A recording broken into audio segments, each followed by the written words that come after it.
Disparition d'Agathe Hilleret, ce que l'on sait à ce stade.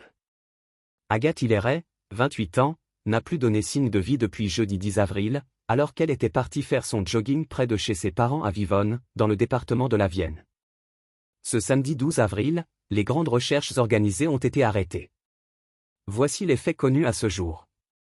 Partie courir, elle n'est jamais rentrée.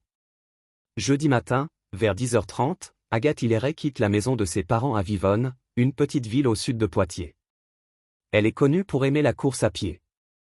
Depuis 2 mois, elle est en arrêt maladie, selon plusieurs médias. Mais ce jour-là, elle ne revient pas. Ne la voyant pas rentrer, son père tente de la joindre. Sans succès. Il donne rapidement l'alerte. Son téléphone a été localisé une dernière fois l'après-midi, dans une zone située entre 2 hameaux, à Voulon, à environ 10 km de Vivonne. Une enquête est ouverte. Une enquête a été lancée pour disparition inquiétante. Dès vendredi, la gendarmerie publie un appel à témoins.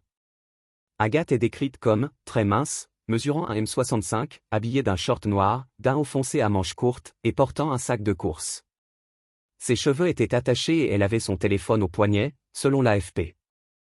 Un gros dispositif de recherche mis en place.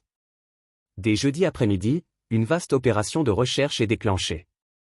Les recherches couvrent 100 km² de forêt et de sentiers, autour de Vivonne, Voulon, Celles-lès-Vesco et Jancet. Samedi matin, les recherches reprennent avec 110 gendarmes, soutenus par 60 militaires, membres de la protection civile, du club de jogging Vivonne Loisirs, et 50 citoyens bénévoles. Des ratissages sont effectués dans les bois et le long du Clin, une rivière de la région. Selon le colonel Philippe-Alexandre Assou, les membres du club de course sont d'une grande aide, ils connaissent bien les sentiers qu'Agathe avait l'habitude d'emprunter. Fin des recherches sur le terrain. Mais samedi soir, les recherches dans les bois sont arrêtées. L'enquête entre dans une nouvelle phase, des actions plus ciblées vont commencer. Une quarantaine de gendarmes se concentreront désormais sur les investigations menées par les enquêteurs de Poitiers. Plusieurs témoignages recueillis. D'après le procureur de la République de Poitiers, près de 10 personnes ont déjà été entendues. L'appel à témoins a permis à une trentaine de personnes de se manifester. Leurs témoignages sont en train d'être analysés et croisés avec les données techniques, notamment les bornages téléphoniques.